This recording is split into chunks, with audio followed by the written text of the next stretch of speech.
그런 거를 떠나서 부처님 덕이 있는 거예요. 부처님이 원래는 100세까지 사시는 수명이 있었는데 그건 뭐 그냥 하는 얘기예요. 80세까지만 사시고 그걸 승단에 기증해서 부처님의 어떠한 복이 지금도 흘러내려서 절이 유지가 된다.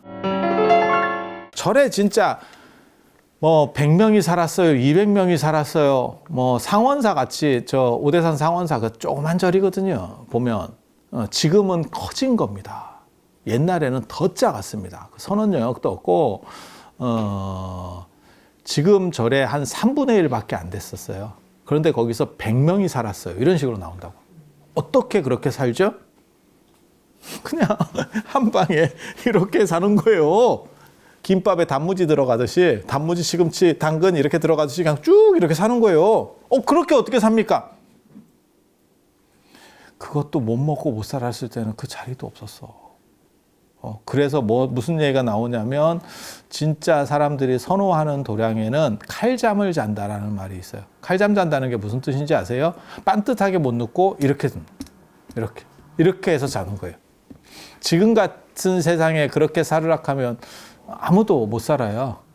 근데 여러분 어렸을 때만 생각해 보셔도 한 방 안에서 가족 전체가 오골오골 살았어서 그리고 그 이전으로 올라가면 먹여주고 재워주고만 해도 언감생심이요.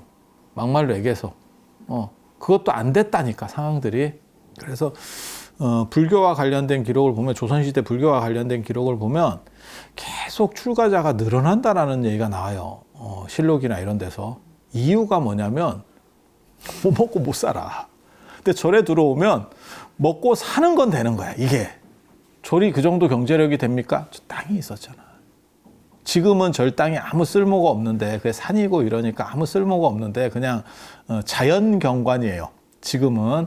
근데 예전에는 그런 거를 다 밭을 읽었다니까요. 아유 그런 척박한 데를 어떻게 합니까? 땅이 없다니까. 땅이 없다니까 아예. 그래서 제가 그런 얘기 하잖아요. 국가 다음으로 대토지를 소유하고 있는 게 사찰이거든요. 지금도 오늘날까지 유교보다 많습니다. 예, 유교의 무슨 향교나 뭐 이런 뭐 서원이나 이런 데보다 많아요. 절이 압도적으로 많습니다. 그러니까 땅이 있다는 거는 예전에는 노동력만 있으면 어떻게 해서든지 먹을 거는 나오는 구조고, 그래서 굶지 않는 상황이 된 거고, 일반 민간은 굶습니다. 굶습니다. 그러니까 무슨 뭐 숭유억불 정책 어쩌고 저쩌고 해도 출가 인원이 계속 늘어나요. 그래서 정부에서 어떤 얘기가 계속 나오냐면 실록에 보면 정책이 잘못돼서 사람들을, 백성들을 출가시키는 쪽으로 몰고 있다. 우리가 세금도 더럽게 많이 뜯어갔거든. 더럽게 많이 뜯어간 데다가 흉년 한번 들면 방법이 없어요. 그러니까 지금은 흉년이 들면 뭐 이렇게 구유를 해서 이렇게 풀고 어쩌고 저쩌고 하죠. 그때 흉년 들면 난리 납니다. 그냥 굶든지 엄청난 고리대금으로 꾸든지. 그래서 흉년에 재산 들리지 마라. 이런 얘기 못 들어보셨어요? 예전에 그 최부잣집 그 가훈 중에 하나가 뭐냐면 흉년에 재산 늘리지 마라가 있어. 예. 흉년에 재산 늘리기가 돈 있는 사람한테는 너무 쉽대. 그러니까 이 사람이 밭을 한 마지기를 가지고 있어. 그게 원래는 1,000만 원 값어치가 있는 거야. 밭 한 마지기면 200평인가요?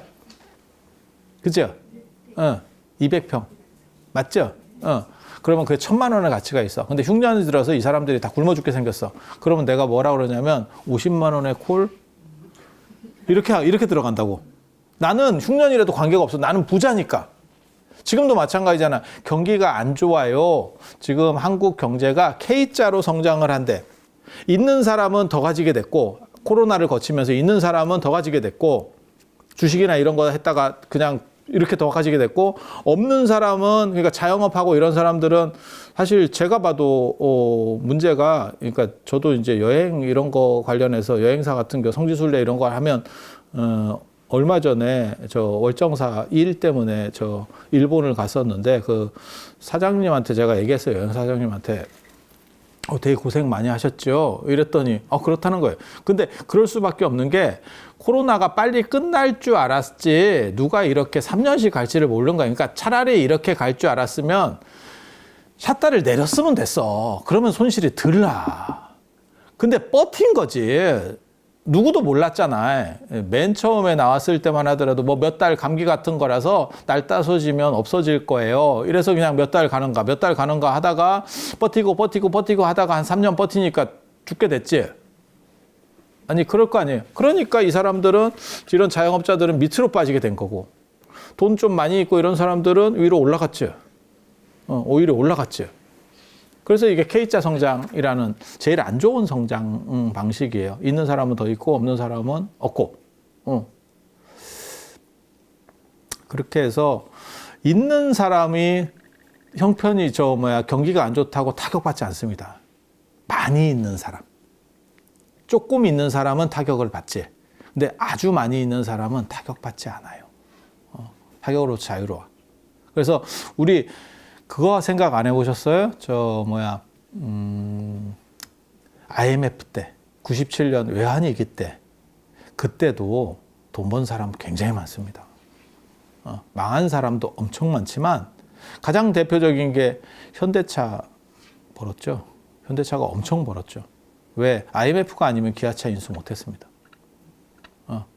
기아차를 인수하면서 현대차가 떡상을 했죠. 그러니까 자본이 있는 사람들은 그때 재산을 늘리기 시작하는 거야. 왜? 헐값으로 나오잖아. 그때 IMF 때 그때 뭐 론스타 어쩌고 그런 것들 다 그 시절이잖아. 그때 진짜 헐값으로 이렇게 나온 거 사가지고 좀 버티다가 다시 큰 돈 받고 팔고 이런 행동들을 했잖아. 그래서 우리가 무슨 해외 투기 자본이라든지 뭐 어쩌고 하잖아요.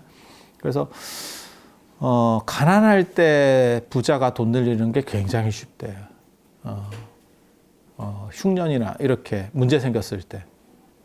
그래서 그렇게 돈을 늘리면서 조선 후기 때 유랑민들이 굉장히 많아요. 그래서 절로 들어와서 그 사람들이 살게 되는 거지. 그래서 그런 걸 생각을 해보면 절에 왜 사람들이 많았었나를 알 수 있고, 그건 뭐 노동이니까 대부분. 그렇다고 그 사람들이 교육을 받느냐.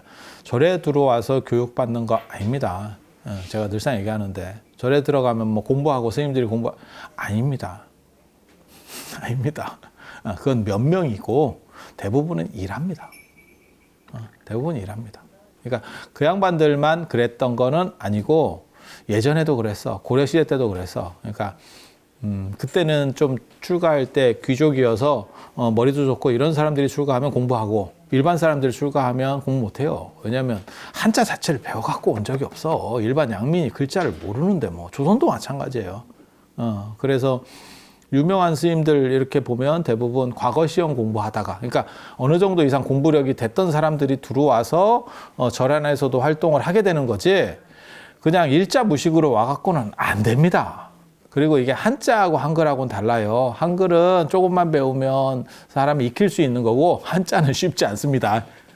시간 더럽게 오래 걸려요. 그래서 제가 세종대왕이 한글 창제를 했기 때문에 우리나라의 문맹률이 굉장히 낮아졌다 라는 칭찬을 하는 동시에, 진짜 그게 꼭 좋은 일인가에 대해서도 한 번 더 생각을 하죠. 왜냐하면 이게 문자적으로 되게 특이합니다. 뭐가 있냐면, 우리나라만 한글을 쓰지. 그리고 이 한글이 어느 문자하고도 호환성이 없어요. 이게 굉장히 특이합니다. 그러니까 새로 합리적으로 만든 건 굉장히 잘했고 쉽게 만들어서 사람들이 배우기 용이해. 그런데 이게 우리만 써. 그러면 다른 나라도 마찬가지잖아요. 마찬가지지. 근데 유럽이나 이런 데는 문자들이 약간의 호환성이 있어요. 그래서 꼭 그걸 안 배우더라도 옆 나라 사람이 이렇게 대충 보면 이게 뭔 소린지는 알아들어. 근데 우리는 그게 불가능한 문자를 만들어낸 거야.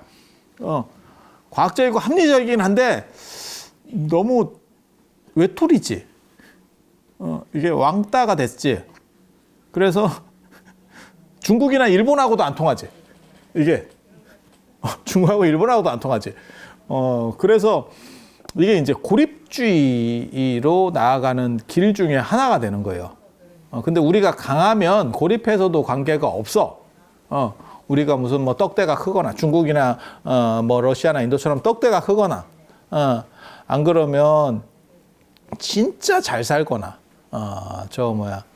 그런데 죽도 밥도 안 되는 상황이면 힘들어지지. 그리고 그 힘든 상황이 사실 여러분 자녀들이 겪고 있는 상황이에요. 그래서 요즘 세대를 뭐라고 얘기하냐면 부모보다 가난한 첫 세대. 그러니까 예전 빼놓고, 그러니까 뭐 일제강점기 뭐 그런 쪽에서 지나서, 그러니까 계속 우리가 조금이라도 이렇게 가고 있었는데 이제 이렇게 가는 세대가 된 거죠. 그래서 최부잣집에 저는 그 얘기는 되게 좋다라는 생각을 해요. 최부자가 대대로 이렇게 부잣집으로 살 수 있었던 이유 중에 하나가 그 가훈이 가난할 때, 그러니까 흉년에 재산 늘리려고 하지 마라. 흉년에 재산 늘리는 건 너무너무 손쉬운 일인데 그렇게 하면 그 덕을 손상한다는 거거든. 그 얘기는 안 나오지만 그 얘기를 하는 거예요. 그래서 결국 박덕해지면 몰락한다. 그 말은 맞는 것 같아요. 조선시대 때도 양반집들 중에서 잘 사는 집이 어디 한두 개였었겠어요? 하지만 그 집들 중에서 지금 남아있는 게 있느냐라고 하면 거의 없습니다. 안동의 하회마을 같은 데 가서 야, 저 집 진짜 대단하다 이런 생각 드세요? 저는 무슨 생각 들었냐면 하회마을이나 양동마을이나 이런 데 가서 보면서 느낀 거는 살면 더럽게 힘들겠다. 그래서 그 얘기는 진짜 맞는 것 같아. 덕이 손상하면 계속해서 발전하기는 어려워요. 그런데 불교는 되게 재밌게도 불교는 개인 거는 아니에요. 공공재라고 하는 개념을 확립했고 그게 오늘날까지도 어느 정도 이상의 자산 가치를 가지고 불교가 남아있는 거예요. 그러니까 문중땅 비슷한 거지. 이 재산 관리를 하는 방식이 약간 문중땅 쉽게 못 팔아먹거든. 이게 누가 개인이 쉽게 팔기가 어려워. 그래서 그런 식으로 가서 절이 이렇게 보존되는 가치가 있는데 그런 거를 떠나서 일단은 부처님 덕이 있는 거예요. 그 얘기는 맞는 것 같아요. 그래서 저는 전에도 제가 그 말씀 드렸었잖아요. 부처님이 원래는 100세까지 사시는 수명이 있었는데 그건 뭐 그냥 하는 얘기예요. 그런데 80세까지만 사시고 그걸 승단의 기증해서 부처님의 어떠한 복이 지금도 흘러내려서 절이 유지가 된다. 조선시대 때도 양반집보다 더 큰 집에 살았었어요. 절이. 아무리 뭐 숭유억불 정책이나 어쩌나 저쩌나 해도. 그래서 그런 복가품이라고 하는 부분에 대해서 제가 강조를 많이 합니다. 그래서 요즘 제가 그 광우 스님이랑 녹화를 하는데 녹화하는 프로가 있는데 사람들이 다 그렇게 얘기하는 거예요. 저 캐릭터가 둘이 합쳐지나? 캐릭터가 굉장히 다른 캐릭터인데 광우 스님은 영엄 가피 제가 속칭 얘기하는 대놓고도 그렇게 들상하게 전설의 고향 쪽이고 저는 사실 약간 이렇게 교육 쪽이에요. 남들이 잘 모르는 걸 이렇게 밝히고 어쩌고 이런 걸 하거든요. 물론 그것과 더불어서 우리가 이제 약간 막말 캐릭터가 있죠. 근데 교육이 막말까지 안 해버리면 너무 재미가 없습니다. 그러니까 주제 자체가 재밌거나 안 그러면 재미없는 걸 갖고 왔으면 향신료라도 뿌려야 돼요. 만약에 향신료까지 안 넣잖아? 아무 맛도 없어. 진짜. 그게 대부분 교육이 망하는 이유거든요. 현대사회에서 교육이 망하는 게 그래서 우리는 본의 아니게 제가 그렇게 하는 거예요. 저는 굉장히 고급입니다. 원래는. 그렇게 하는데 실제로는 우리가 만나보면서 계속 얘기를 해보면 영험한 걸 내가 더 좋아해. 이게 굉장히 좀 아이러니한 일인데 영험한 걸 내가 더 좋아해. 그리고 저는 영험을 진짜 잘 믿어요. 그래서 우리 이런 거 막 주저리 차고 다니는 것도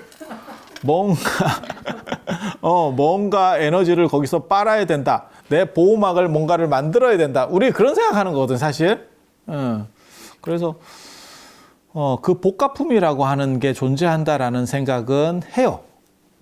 저는 그리고 그런 거를 여러 번 느껴봤기 때문에 그거는 자기가 느껴봐야 돼. 광우 스님은 의외로 합리적이에요. 또 의외로 합리적이야. 그래서 우리가 서로 만나면서 야, 이게 뭔가 왜 다른 쪽으로 가고 있지? 이렇게. 근데 저는 원래 성향이 영험하고 신비적이고 이런 걸 좋아하는데 사람들이 그런 게 말이 되냐? 이렇게 해서 그 원류를 찾다가 이렇게 된 거예요. 아, 이게 어떻게 된 거고 어떻게 된 거고. 그래서 저 같은 경우는 뭐 향이든 절이든 뭐 어디 기도하든 거든 왜 그런지를 아는 걸로는 저만큼 아는 사람이 없을걸? 그거를 진짜 그런가라고 다 찾아보는 거예요. 어디까지 누가 이걸 시작했는지 어떻게 했는지 찾을 수 있는 데까지는 다 찾아. 없는 거는 방법이 없고 뭐 없는 걸 어떻게 해.